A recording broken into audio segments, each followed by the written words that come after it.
In the quiet town of Mount Vernon, Washington, Emil Grafstra has capabilities unlike anyone around. To access his storage facility, all he has to do is raise his hand. To get into his car, again, put out his hand. Grafstra has 4 radio frequency identification tags in his hand and arm. Many people thought that I was like working for the government with tracking devices or something. A lot of people were just upset about humans being treated like cattle. Back then it was death threat, death threat. Ooh, that's interesting. Death threat, death threat.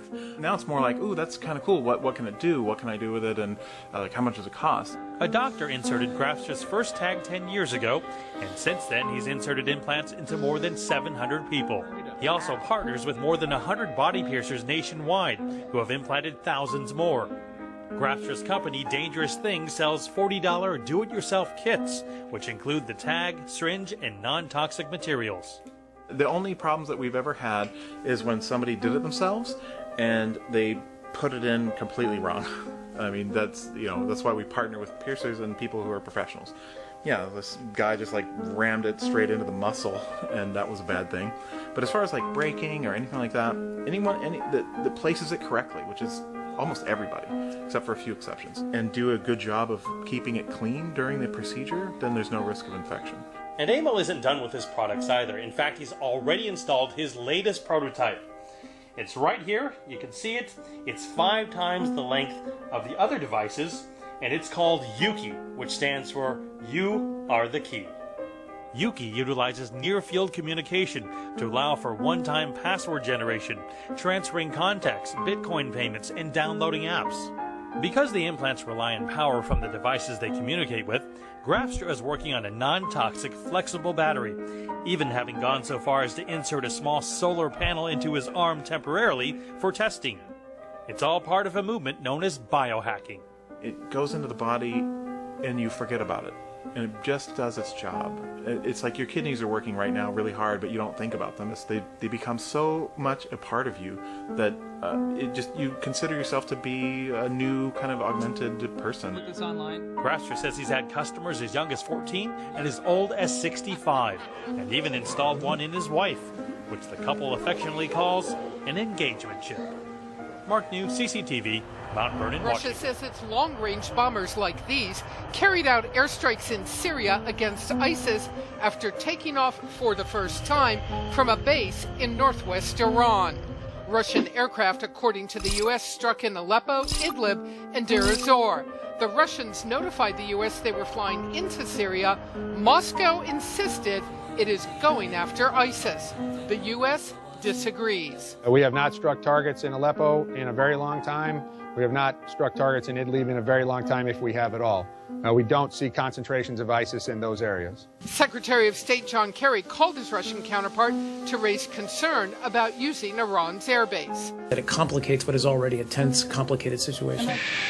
Publicly, Russia wants the U.S. to agree to joint operations, especially near Aleppo, where tens of thousands of civilians are trapped. The Russian defense minister says Moscow is in very active negotiations with the U.S. That's his messaging on what he wants to happen to gain an upper hand, as Russia always attempts to do when they're in these kind of negotiations. Tonight, the State Department said the U.S. is continuing to pursue an agreement. But the U.S. military has been skeptical of any deal with the Russians because of the continued bombing of civilians and anti-Assad rebel groups rather than ISIS targets. The U.S. believes Moscow is still aiming at bolstering the Syrian leader, Bashar al-Assad. We're nowhere close to reaching a final agreement while they continue to bomb civilian facilities, especially hospitals, which they have done within the last couple of weeks. If the Russians hope to unnerve the U.S. by using an Iranian airbase to show more cooperation with Tehran, U.S. officials say it did not work. CNN has learned U.S. intelligence assets, including aircraft like these AWACS, were able to track the Russian military as it landed in Iran and throughout its bombing attacks inside Syria.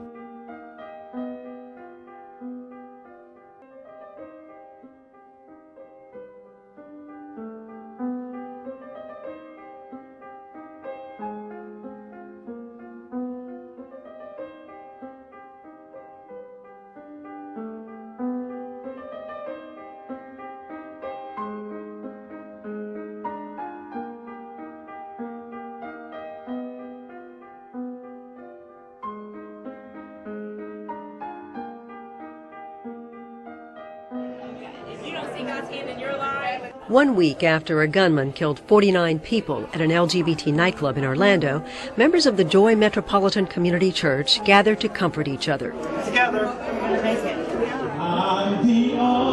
The church is located only about a mile from the site of the shooting, and many of its members are gay. This is a time that we all need to get together and pray on this. Doesn't matter, gay, straight, it doesn't matter. It's just a terrible tragic that just happened. Some religious leaders preach that homosexuality is a sin, but Joy's senior pastor, Terry Steed Pierce, rejects that. For so long, the message has been wrong out there that we can't be both gay and Christian, and you really can't. It's not oxymoronic. She says she's working to get that message out, and not just to heterosexual people, but to the gay community as well. In the gay world, because I'm Christian, I'm not really accepted, because Christianity has rejected gay people, so I understand that. So they're not really sure what to do with me. And then, of course, the Christian world, because I'm gay, they just totally reject me. So I stand in the middle of all that. You will see the rainbow. In the end, she says, love always wins. But in the meantime, the church's members turn to each other for communion and comfort. Meet the new drug responsible for strange streak of paranoia in Florida. The explanation behind this naked man dodging cops along a busy boulevard in Fort Lauderdale, Florida, can be summed up with one word: flakka. The new designer drug flakka is made up of alpha PVP, a close cousin to the main ingredient in the banned bath salt drug. Flakka can be snorted, smoked, injected,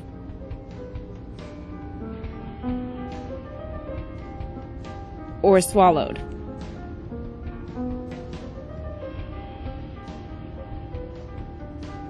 Because the drug is relatively new, scientists can only assume it works like most uppers, by increasing dopamine and norepinephrine levels in the brain. The drug leads to a spike in the user's vital signs, and many users have claimed feelings of superhuman strength. When the drug leaves the body, the user likely feels a pull to take the drug again to combat the come down, making flakka highly addictive. Hallucinations and delusions often accompany the high, which can cause erratic behavior. Like this guy, who nearly broke down the door to a police department, and this guy, who tried jumping a spiked fence and got himself impaled. And the Florida streaker, Matthew Kenny, who told police officers that people had stolen his clothes and were trying to kill him. Those eyes might be the only PSA we need.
Would-be child abductor Craig Bonello at a Dollar General store in Hernando City in Citrus County, Florida. He didn't count on one tough mother refusing to let her daughter go. Now this would-be predator grabs her child, this woman's child, trying to drag her out of the store. The mom refuses to let her go, even throws her body on her daughter to save her. We have store footage of this tug of war. Take a look.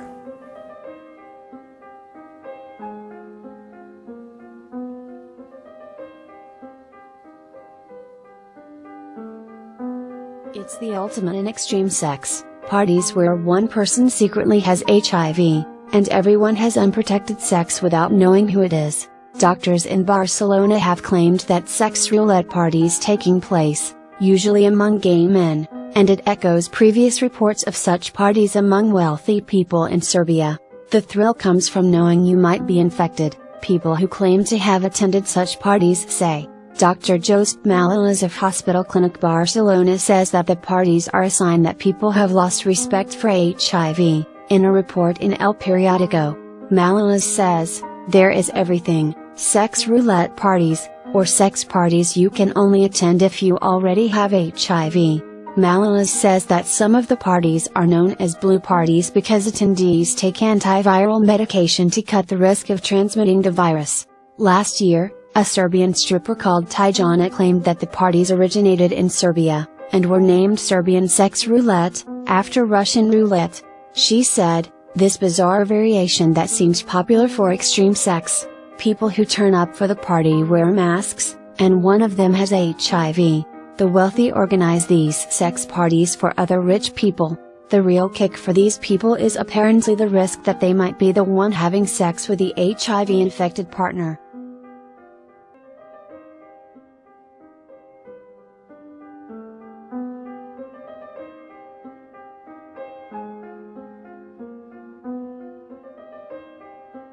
Pennsylvania, you're on the air. Thanks for holding. Then we'll go to Leah. Go ahead.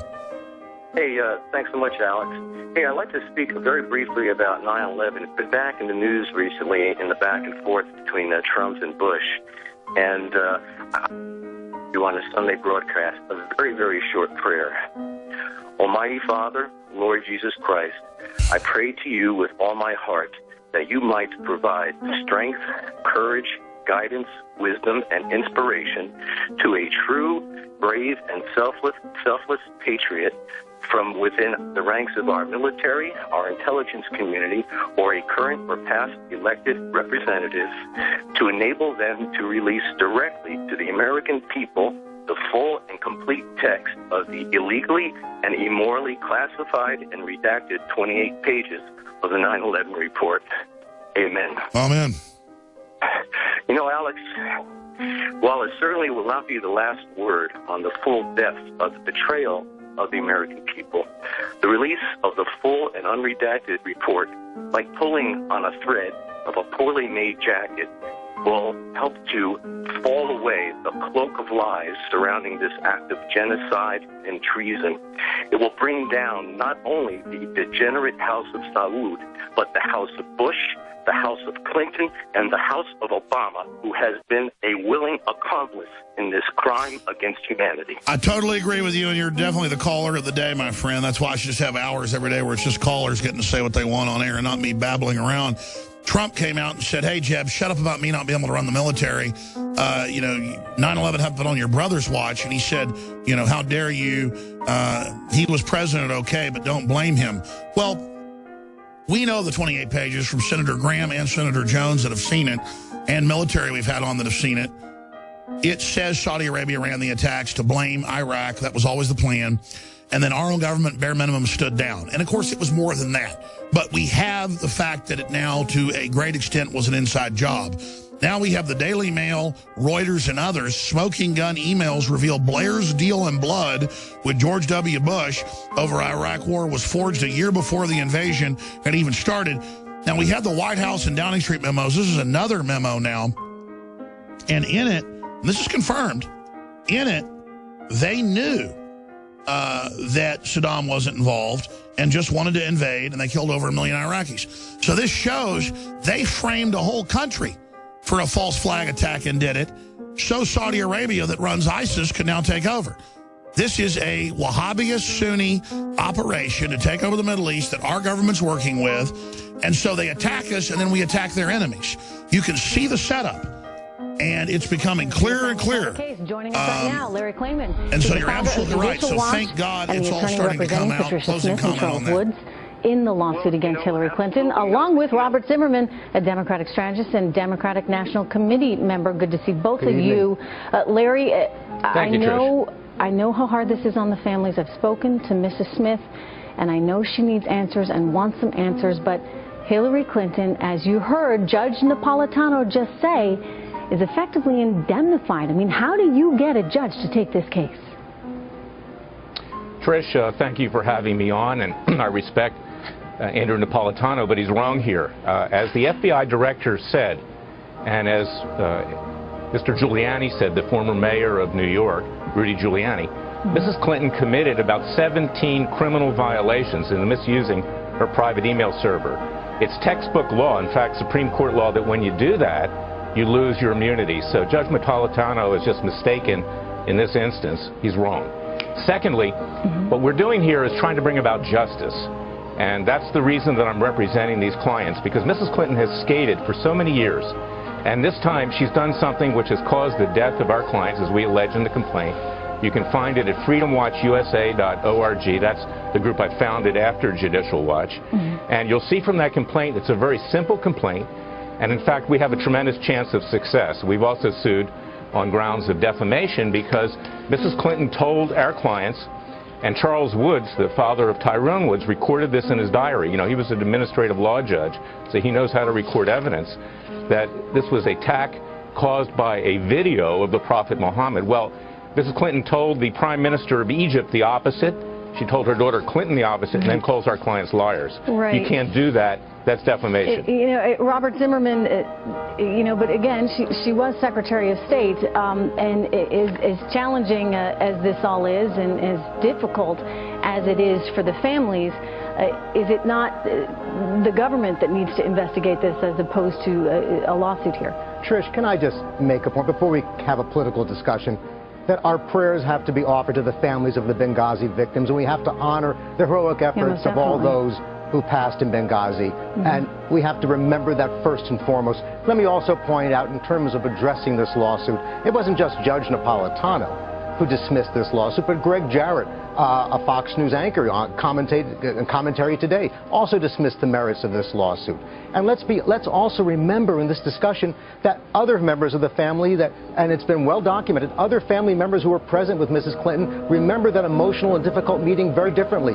Many of them have acknowledged that the concept of a video was never discussed at these meetings. So it's very important to have all the facts on the table. And the most important fact to remember is the reason this lawsuit has no merit at all, and the reason this lawsuit is nothing more than a political exploitation of a tragedy, is because of the character of the person who's bringing it, Mr. Kamen. Let's be very clear about this. He has accused the Clintons of engaging in plots to murder his associates. He accused President Obama of bringing Ebola into the United States so that it would further his the president's administrative agenda. In fact, Larry, it's more. Excuse me, Trish. If I can finish my point. If I can finish my point, Mr. Kamen was in fact. Why don't you show your DNC talking points right now? Robert just finished his point. Let me finish my point. Show the viewers your DNC talking points. Don't interrupt me, Larry. I didn't interrupt you. Let's remember that you were temporarily disbarred in New York for your bigoted comments about an Asian American judge, and you're on record with bigoted comments against Jewish Americans as well. All of that aside, Robert is saying that basically you have a vendetta against the Clintons, and that's what motivated this lawsuit. Your response? This is typical of Hillary Clinton. He's just a shill for Hillary Clinton. I happen to be of Jewish origin myself, Robert. Robert, let me finish. Okay, this is, as Hillary used to call it, the politics of personal destruction. The fact is, I'm the only lawyer ever to have a court rule that Bill Clinton committed a crime when he released the Privacy Act protected files of Kathleen Willey. Let me finish. I made no bigoted comments. I'm a strong supporter of Israel. Were you disbarred in New York temporarily? I was not disbarred. That's a lie too, Robert. So, Robert, watch your language here, because you've just defamed me. Did you say the president wanted to bring Ebola into the United States to further a terrorist agenda? Larry, you were going to let me finish. The president. Larry, you go ahead. I want to get off the point. This is the question I have. In other words, Robert's saying that you are motivated for personal reasons, that you have made a career of going after the Clintons. I'd like you to respond to that. Well, I might add, with the Clintons, corruption is a growth industry, so somebody had to do it. This government will not address it because the Washington establishment scratches its own backs. You have people like Robert come out to try to divert the issues. We want justice here. Thank you so much. The memory of these people to be honored. Here with me tonight, Larry. Details now on that email hack at the DNC this morning. We're learning about special treatment for big donors, big money, and the access it buys. Our chief investigative correspondent, Brian Ross, back on the money trail. Good morning, Brian. Well, good morning, George. We're getting a rare inside look at the machinations of the Clinton Democratic Party money-raising machine. A price for everything, including what it costs for a private dinner with Hillary Clinton. It's all about the money. from the welcoming parties with a woman dancer in a bubble in the middle of a fountain at the Philadelphia Museum of Art, to the nighttime cruises. That's when the real business gets done outside of the convention halls. To the luxury suites at the convention center and the private parties with gourmet scrambled eggs and caviar. This dollop of caviar here is probably $30 or $40. This document, in the leaked emails, lays out what it costs to be a Democratic VIP. The highest level, called the Rittenhouse Square, for Democrats who raise more than $1,250,000. People give for a variety of reasons. You know, they want their phone calls returned, they want access, they want influence. We've received an invitation to the Vice President's breakfast, but not White House reception. And also in the hacked materials, phone messages from top Democratic donors calling headquarters, apparently looking for their rewards. Got a call last week, my wife tells me, from Debbie Wasserman Schultz about a small dinner with President Obama this week. One email describes the price of a private dinner with Hillary Clinton, $200,000. Another email describes how a donor battling cancer lost his coveted seat at a presidential roundtable. An even bigger donor bumped him. Please move him next to the president. The DNC finance director, Jordan Kaplan, wrote, with no sympathy of the cancer patient, a lot of people, unfortunately, get sick. We found Kaplan this week hosting top donors at a champagne brunch at Philadelphia's Ritz-Carlton Hotel. Staffers and security guards were called to block our cameras. We absolutely can't have cameras here. And when we caught up with Kaplan himself, he said it was all too embarrassing to talk about. I really don't want to talk about it. And there's a lot to be embarrassed about. Computer security experts say the Democrats ignored warnings last year that their computers were extremely vulnerable. And now the names, home addresses, and in some cases social security numbers of every major wealthy donor and how much they gave are all online for the world to see. A lot of those pop-up warnings kept coming up. That's right, exactly. With less than 48 hours to go until the gavel drops on the Democratic National Convention, bombshell revelations about how the Democratic National Committee does business. A WikiLeaks email dump suggests Bernie Sanders may have been right. The primary system was rigged against him. Here to weigh in, Harlan Hill, a former Sanders supporter who's now pulling for Trump, and Mark Levine, a radio talk show host who has for a very long time supported Hillary Clinton. Harlan, start with you right now. First, on the issue of Bernie Sanders, does this WikiLeaks dump, a lot of emails in there talking about his religion, talking about all sorts of other things, prove that Sanders was right all along? Oh, absolutely. Look, it proves all of us conspiracy theorists. They made fun of us for a long time saying that we were delusional, and this just confirms what we knew, which was the DNC protectionism as led by Debbie Wasserman Schultz, probably the most corrupt leader of either party in a century. She did everything in her power to advance Hillary Clinton and to suppress Bernie Sanders. Mark, we'll get to the veracity of Harlan's arguments here in a minute, but I think you could agree that this is not exactly what the DNC wanted 48 hours before the convention began. No, listen, I'm sure the Russian hackers who work for Vladimir Putin want Donald Trump to be elected because Donald Trump, is ready to abandon NATO and let Russia invade the Balkans. Hold on. We'll get to the veracity in a second, but just you can agree that this probably is not great timing for the Democrats. I'm sure the Russians who released this wanted to embarrass the Democrats, but there's not that much there. I mean, what you have is, for example, someone wrote Debbie Wasserman Schultz and said, we want to say that the Sanders campaign is a mess. And she wrote back and said, no, I have to stay neutral. So what happened is... But what about all the talk about Sanders' religion and whether or not he's Jewish or whether or not he's an atheist? That's really conversation to be had by members of the DNC? Again, one guy, a Hillary Clinton supporter, wrote a letter and said, hey, we should talk about Bernie Sanders' religion, and he was shut down. They didn't talk about it. Look, the people who are on the DNC, like most Democrats, are Hillary supporters or Sanders supporters. In a primary, each tries to win for their candidate, and the DNC, as an entity, stayed neutral. Yeah, some individuals wrote some things. That's a ridiculous thing to say. How about the leak at NGP Van where they accused Bernie Sanders' team of hacking the voter file? That's ridiculous to claim that the Democratic National Committee stayed above the fray throughout the entire primary season, and this just confirms it. Sanders didn't hack the voter file. What happened was, and I use NGP Van, you know I'm a Virginia state delegate, what happened was NGP Van had a glitch in it that allowed Bernie Sanders supporters to look into Hillary Clinton's files, and the DNC said, stop doing that, and Sanders stopped doing that, and it was over. I mean, I think this is really a mountain out of a molehill. Oh my God. I cannot believe there was a lawsuit. The Sanders team was going to have to sue the DNC to get access to their own data.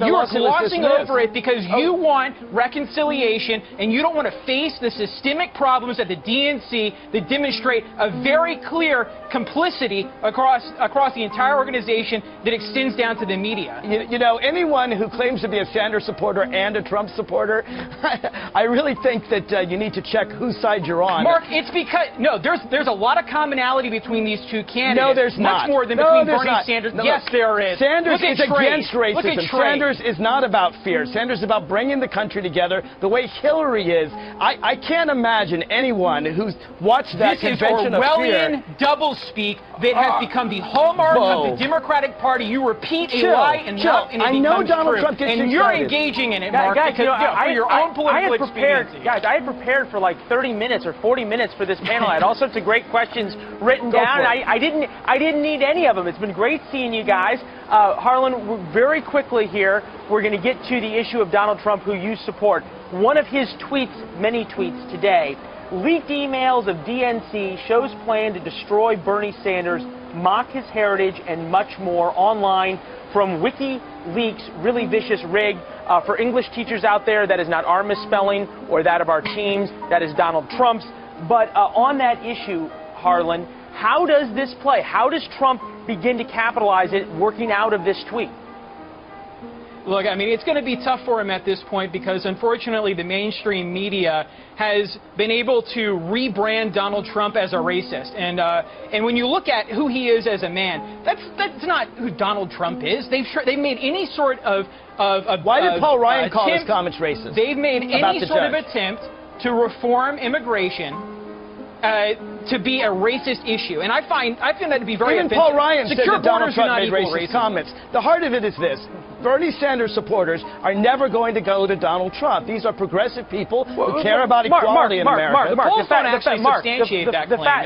facts don't substantiate that at all. You look at the West Virginia exit polling, among a lot of other exit polling, they show 40% of Bernie Sanders supporters could be convinced to go to Trump, and you're sitting here talking to somebody who's a Bernie Sanders supporter who already went to Trump. Isn't this something that Hillary Clinton needs to be worried about? I think Harlan is rarer than a unicorn eating Greek cheese on the moon. All right? Actually, those West Virginia polls are very interesting. What they show was that Trump supporters Harlan, is that a compliment? It's very rare. I'll take it as one, because I'd much rather conform to the ideals of the Democratic Party as I've understood them for a long time than this new Democratic Party that's forming out of the Hillary Clinton campaign. Raise minimum wage, increase wages, increase jobs, things that Hillary Clinton and Harlan, I'm not for those things if you raise them. Look, if we go to $15, unfortunately, this is something that I didn't agree with on what did you agree with that Bernie Sanders stood for? If we go to $15... What did you agree with that Bernie Sanders stood for? Let me finish. Well, trade, that's the biggest issue in my mind. Look, the middle class has been gutted in this country. Right, and Donald Trump is sending jobs abroad. Why is your candidate going to China and firing Americans to do it? Why is your candidate doing that personally? Oh, my God. Let's take a step back here. It's very clear that the policies of the Clinton administration in the 90s, which Hillary has supported since, but Donald Trump does outsourcing, which Hillary Clinton called the gold standard over 40 times before she backtracked on it in the primary. From the very conduct that you complain of. How can you support it? He is the only candidate in this race that has been ideologically consistent on this issue. Hillary Clinton has not. She has flip-flopped. She's been on 3 or 4 different sides of this issue. I don't know what she believes, frankly. And at least Donald Trump has created a job. Hillary Clinton's never done it in her life. Yeah, he's created some Chinese jobs. Good for them. Yeah. Tens of thousands of American jobs. How many jobs have you created, Mark? Oh, now you're going to go personal? Really? Yeah. You know what? On that note, Call me a shockingly, unicorn. gentlemen, yeah. Shockingly, now we're out of time. Imagine that, Mark Harlan. I'm so glad I prepared all those questions. You guys murder in D.C. than a robbery gone wrong. 27-year-old Seth Rich was shot and killed on July 10th as he was walking home on the northwest side of D.C. around 4 in the morning. We originally investigated the murder and reported from the ground last month at the scene of the crime. Rich's family made comments to the media that it might have been an attempted robbery, according to police. But Metropolitan Police told me there were no suspects, no witnesses, and no known motives.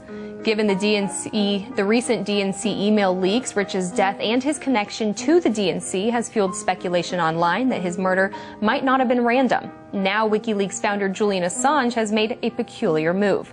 He's offering a $20,000 reward for information leading to a conviction in Rich's death, leading many to wonder, what's the connection? Is the conspiracy true? Our whistleblowers go to significant efforts to get us material and often very significant risks.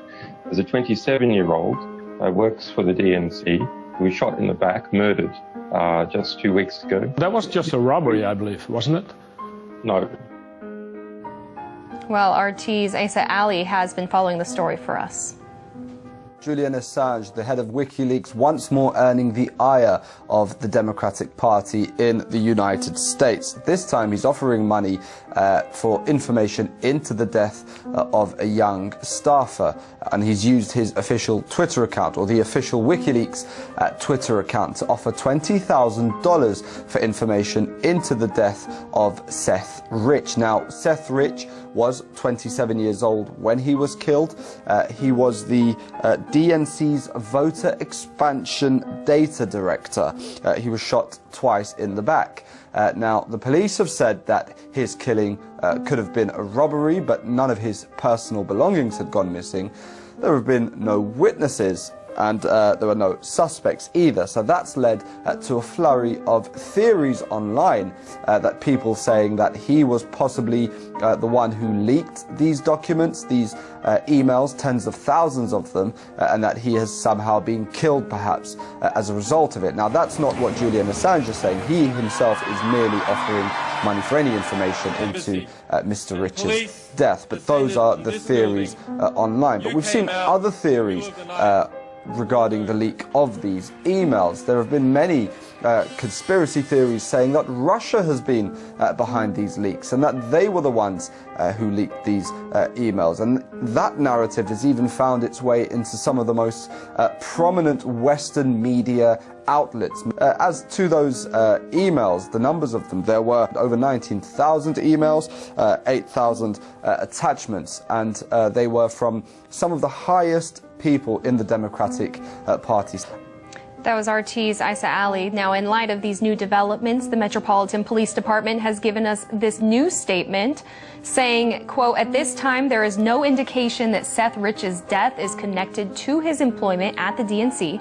However, we welcome any information that could potentially lead to the identification of the individual responsible for his death and are pleased when any outside contributors help us generate new leads." The family of Rich has also told the Washington Post that any reports suggesting Rich was the source to WikiLeaks are bizarre and offending. The police department also has a $25,000 reward. A British man arrested at a Donald Trump rally over the weekend told authorities that he tried to grab a police officer's gun to shoot the presumptive Republican nominee. According to court documents released Monday, June 20th, 19-year-old Michael Stephen Sanford traveled to Las Vegas with the goal of killing Trump, who held a rally on Saturday at Treasure Island Casino. Sanford approached a police officer at the event and tried to remove the officer's gun from its holster. When questioned, Sanford reportedly said that he had done so to shoot and kill Trump. According to the complaint, Sanford went to a gun range before the rally to learn how to shoot. If he failed in Las Vegas, Sanford told authorities he planned to go to a rally in Phoenix to try again. Appearing in court Monday, Sanford is charged with trying to commit an act of violence on restricted grounds. For Newsbeat Social from Washington, D.C., I'm Caitlin Mangum. Welcome back to the Alex Jones Show. In this last segment, I want to talk a little bit about the wrath of Khan that is happening in the aftermath of the Democratic convention. Of course, that would be Khizr Khan, the guy who criticized Donald Trump. Who is this man? What is his background? What is his agenda? How is he being used by the DNC? Who is this guy, Khizr Khan, okay? He had a son who was killed, and he spoke at the convention. Again, they wanted to appeal to the police, to the military on that last night. They wanted to make sure that they had a lot of people who were identity politics, activists and so forth. No major speakers to compete with Hillary Clinton. We had Governor Cuomo speaking, but that was much. Then they take a look at his connections to Islam, to Sharia law, to the Muslim Brotherhood. This is some research that was done by Shubat.com. They say what the media is not telling you about the Muslim who attacked Donald Trump. He is a Muslim Brotherhood agent who wants to advance Sharia law and bring Muslims into the United States. They point out, and they show a document there, a juristic classification of Islamic law that he ran through. Okay, his fascination with Islamic law isn't the only issue, because at the part at the bottom where he references his understanding of what Sharia law is, he references Saeed Ramadan, who's head of the Islamic Center, one of the people who have been, he's a founder and hero of the Muslim Brotherhood. Look, this guy is holding up a pocket constitution. Of course, that became a bestseller on Amazon.com. He's not about the Constitution, folks. This guy is really about Sharia law. But who knows, maybe some of the liberals will grab a pocket Constitution and actually read it. They won't find anything in there about the right to immigration. You say you've been warning about it, but in January, President Obama told the New Yorker magazine's David Remnick that ISIS, which was then still considered a part of al-Qaeda, fighting in Syria, was like a JV basketball team. He said, quote, the analogy we use around here sometimes, and I think is accurate, is if a JV team puts on Lakers uniforms, that doesn't make them Kobe Bryant. Just how badly did President Obama underestimate the threat of ISIS? No, there are two different things going on here, Jake. One is the question of the threat that ISIS poses to us here in the homeland. And unlike core al-Qaeda, right now their focus is not on attacking the U.S. homeland or attacking our interests here in the United States or abroad. It's focused intently on trying to create a caliphate now in Iraq, and a base from which over time to operate. And that's what we're focused on. We're focused on making sure that we can help empower the Iraqis and others to prevent them from doing just that. The President was exactly right. They did not pose a threat like al-Qaeda Central to us in the homeland. We want to make sure that they don't get to the point where they can pose that threat. Well, going from calling them JV to ordering airstrikes against them certainly seems like a big turnaround. But let's move on. You were in the room when President Obama called the leader of Jordan, King Abdullah II, to talk about this slaughter.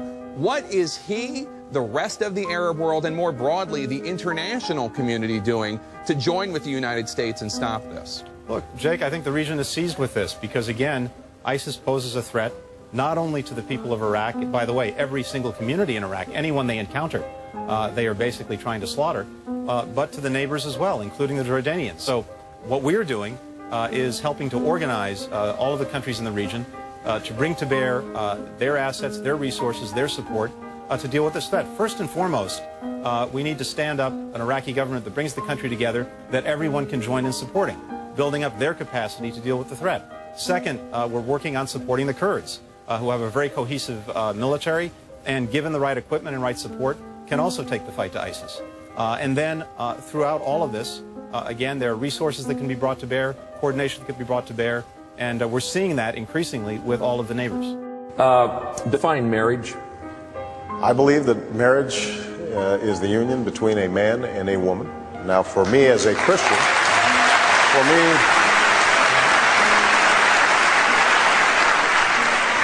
for me as a Christian, it's also a sacred union. You know, God's in the mix.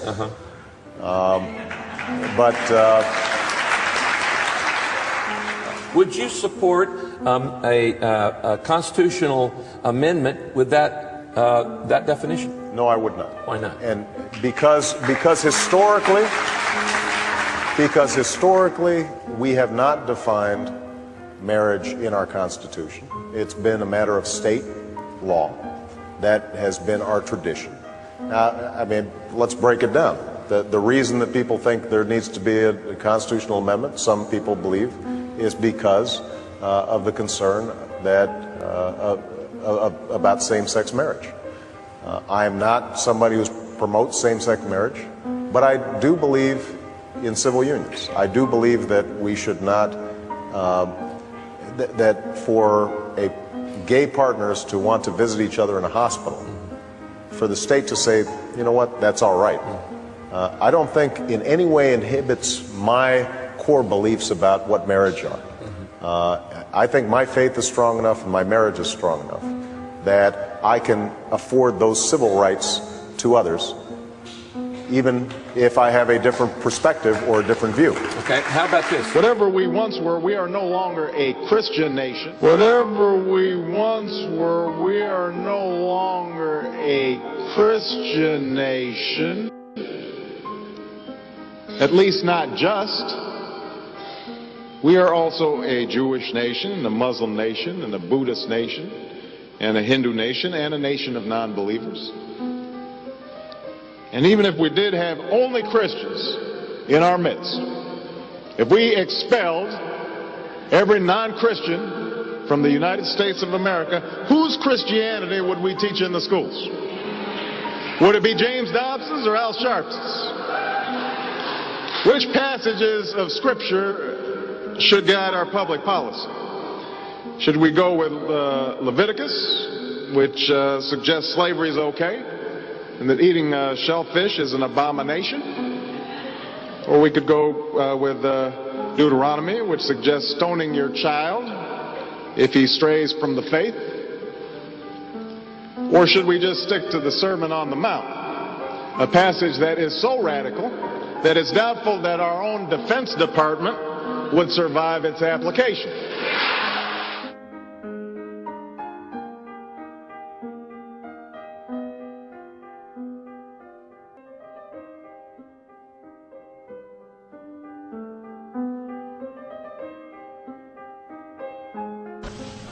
Many other Americans have Muslims in their families or have lived in a Muslim majority country. I know because I am one of them. But my father came from a Kenyan family that includes generations of Muslims. As a boy, I spent several years in Indonesia and heard the call of the azan at the break of dawn. I have known Islam on 3 continents before coming to the region where it was first revealed. That experience guides my conviction. You're absolutely right that John McCain has not talked about my Muslim faith.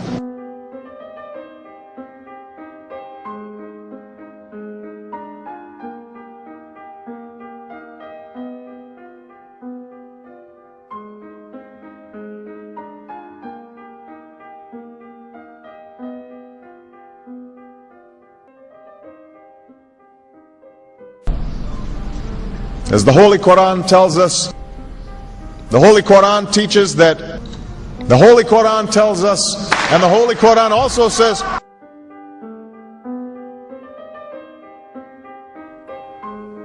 our president just agreed to same-sex marriage. Now listen, just listen. See, if you're in that behavior, now you're freezing up on me. I'm not your enemy. That's right. That's right. I'm your brother. And I do love you.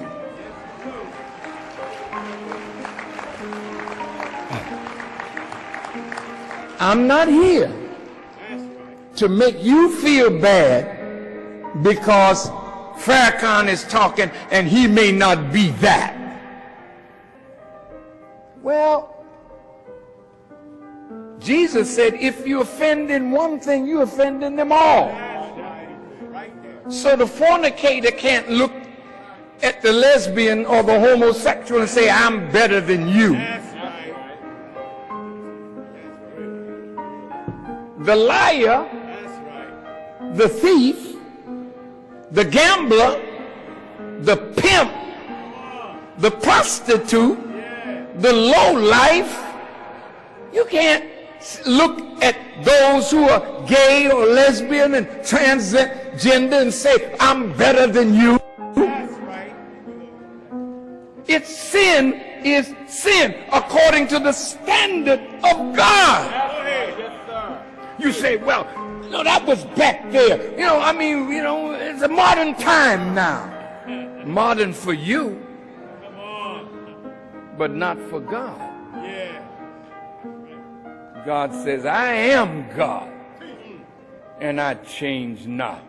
Here, you just got here yesterday, and you can't find a birth record for God. He's older than time itself. You mean to tell me he doesn't have a right to tell you how to live the life that he gave you? Are you telling me that his sovereignty is nothing? That what society says means more than what God says? Then reverend, synagogue leader, Catholic priest,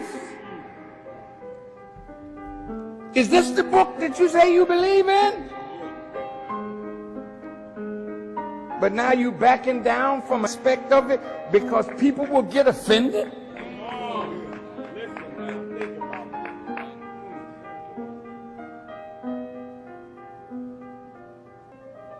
You got Muslims now. I don't know how the hell they could call themselves Muslim. And they involved too.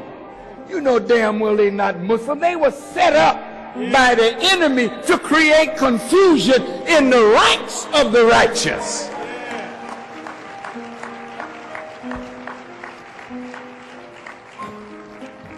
Here's Newsweek magazine with President Obama on the cover with the colors that represent the gay community as a halo over his head, and it's saying the first gay president.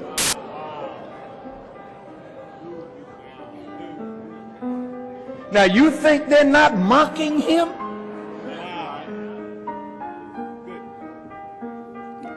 The first gay president. Now, I've never heard from Michelle that our brother, you know, was absent from duty.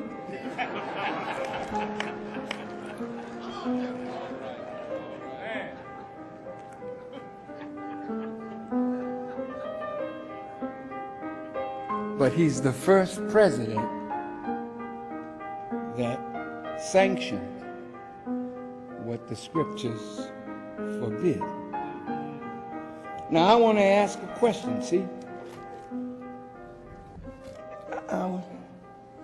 Why is it that all you politicians take your oath of office on the Bible? If the book is no good, what the hell are you using it for?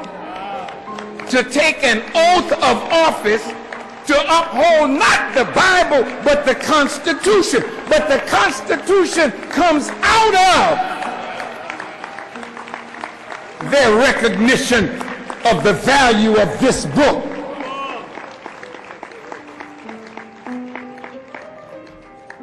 Did I say something wrong? No, sir. I hope I'm not running you all out.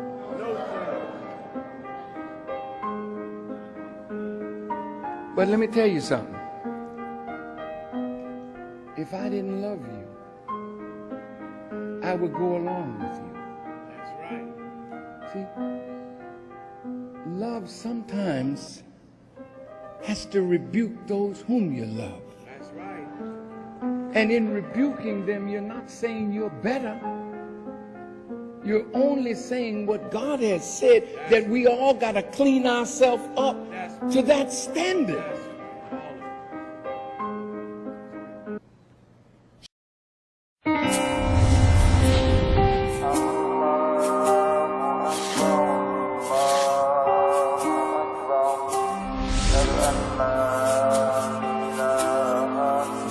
As a boy, I spent several years in Indonesia and heard the call of the azan at the break of dawn and at the fall of dusk.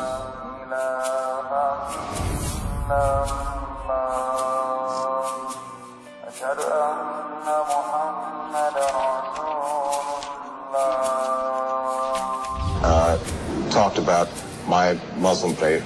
And you're absolutely right that that has not Christian come. faith.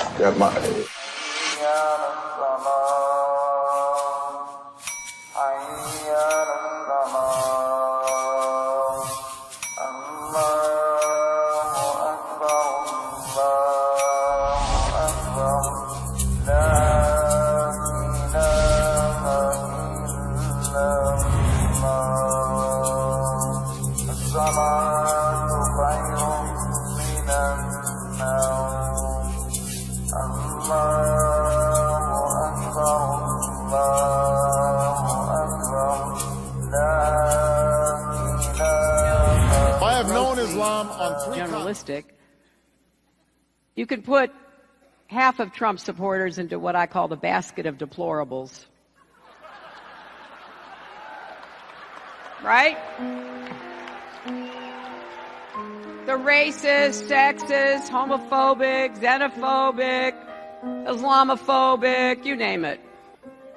And unfortunately, there are people like that.